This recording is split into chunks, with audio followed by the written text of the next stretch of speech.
科技临界点向世界介绍中国科技。Hi, I'm Lisa, and this is Threshold in China. Today we are going to share some exciting tech innovations and announcements that happened in China last week.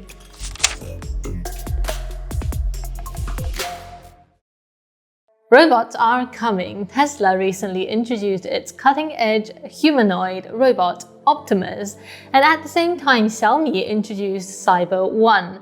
The two companies reflect the larger picture of the fierce competition in robotics between China and the United States. Let's take a look at this new report that tells us where each country is at.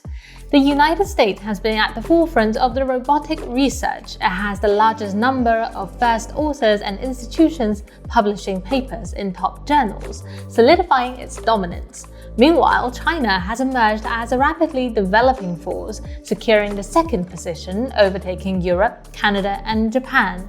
Data shows a changing of the guards, with China surpassing the US in 2022 in the number of first authors and institutions publishing in top journals. Hence, China is narrowing the research gap. Prominent Chinese universities such as Shanghai Jiao Tong University, Tsinghua University, Huazhong University of Science and Technology, and Harbin Institute of Technology are making significant contributions. Keyword analysis shows that there are differences between China's and US research directions. From 2022 to mid-2023, China focused on deep learning, reinforcement learning, digital twins, cloud manufacturing, soft grippers, and technologies with variable stiffness. In contrast, the US zeroes in on safety collision avoidance, robot perception system, multi-robot system, and path planning. The focus area differ according to strategic priorities. China aims to transform manufacturing through innovative technologies. This will contribute to China's lead in industrial robot development. According to the IFR, over half of new installations last year occurred in China. Therefore, its main robotic research concentrates on areas facilitating advanced automation solutions. Deep learning and reinforcement learning are crucial for developing more autonomous robotic systems capable of complex tasks. Another focus has been on digital twins, which are virtual representations that allows the digital modeling of physical systems so they can perform model, test, and optimize processes remotely. This aligns with China's goal of transforming manufacturing through technologies like cloud-based factories. Soft grippers and variable stiffness mechanisms aim to make robots safer and able to interact with unpredictable environments, like in medical or logistic applications. Meanwhile, the US centers on safety technologies. Algorithm for navigation, perception, and collision avoidance are priorities, ensuring robust coordination and autonomous machine operating around human. The different focuses each country have on research reflect their economic goals and societal needs. We can expect the China-US tech war will intensify as the robotic field evolves.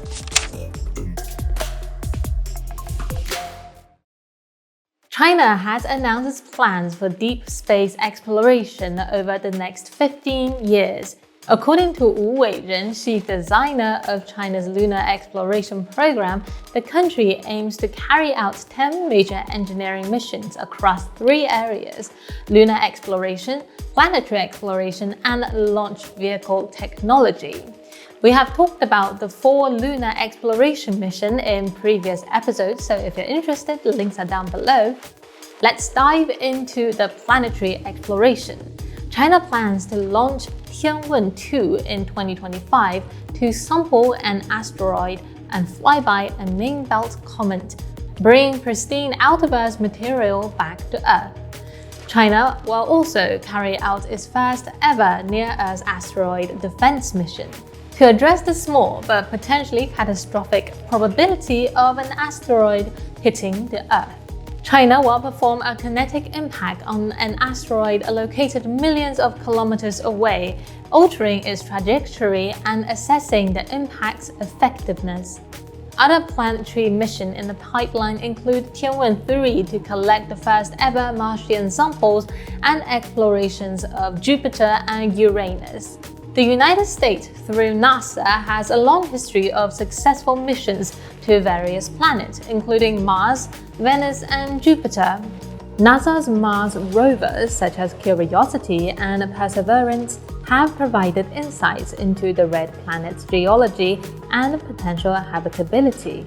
The United States has also successfully landed multiple spacecrafts on Mars, including the InSight lander studying the planet's interior.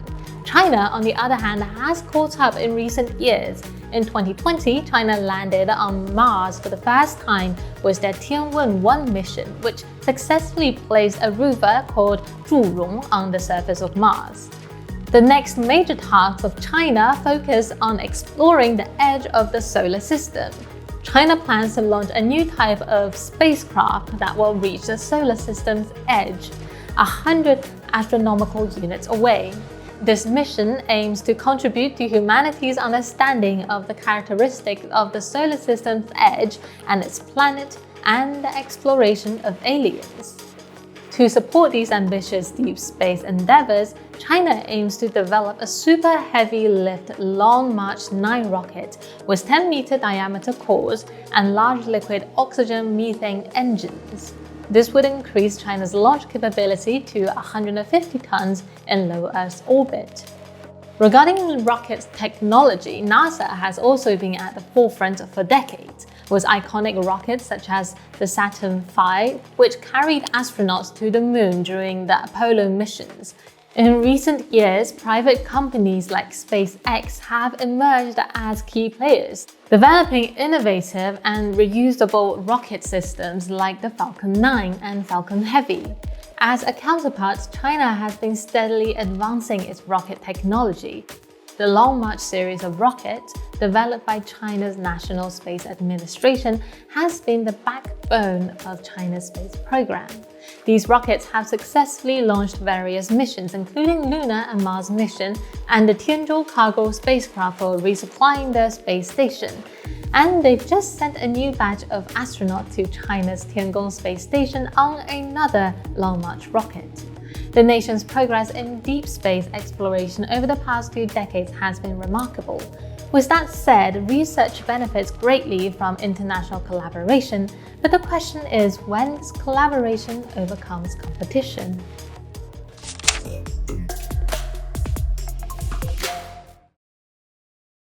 Recently, US lawmakers urged to put restrictions on RISC-V, which is an open chip architecture standard increasingly embraced by China. RISC-V lets anyone customize computer processor design using its open instructions. Its flexibility has advantages. It reduces cost and allows custom chip for different needs. However, this openness has drawn the attention of US lawmakers who fear that it might pose a national security risk. They urge the Biden administration to regulate companies' involvement with RISC-V, potentially limiting its growth and use. Since RISC-V is an open standard specification, it cannot be prevented from being downloaded and used by anyone. So this raised the question of how the United States can regulate it, since it is almost impossible to do so. There is no monopolistic control on RISC-V standard, and this is the driving force behind this global adoption and a catalyst for the next phase of the chip technology revolution. However, US politicians contradict this trend by excluding themselves from the upcoming wave of transformation. So why are these politicians so scared? The underlying reason is that RISC-V disrupts the monopoly of the 86 and the ARM systems, creating a new ecosystem where the United States does not enjoy an absolute advantage. Currently, the Intel-developed 86 is the dominant chip design architecture for desktop and laptop computers, while the design architecture behind most smartphone chips in the world is controlled by ARM. RISC-V provides an open instruction set architecture to customize chip designs. Its flexibility is beyond established standards like 86 and ARM, and offers China a way to reduce foreign IP. Although RISC-V originated at UC Berkeley, China has become a major adopter. RISC-V's popularity in China is evident. According to statistics among the 22 senior member organizations in the RISC-V International Foundation, 12 are from China, such as Alibaba Cloud, Huawei, ZTE, and Tencent Holdings, and 7 are from the United States. Among the 179 strategic member organizations, 49 are from China, 41 are from the United States, and 43 are from the European Union. Furthermore, the mentioned RISC-V servers, 10GB switches, and other products are manufactured by Chinese companies. If the RISC-V ecosystem flourishes, the global processor landscape will no longer be monopolized by the United States. So, the US politicians are really concerned with losing their dominant position in the processor industry. However, what they have proposed could be counterproductive in achieving their stated goals. It risks dividing an otherwise open community, severing the tie between Chinese and US researchers and engineers. As Chinese firms and institutions continue to advance RISC-V, China is posed to shape the next generation of processor technology on its own terms. And that is all for today's Threshold. We hope you like this news section on science and technology in China. And as usual, we welcome your feedback and thoughts.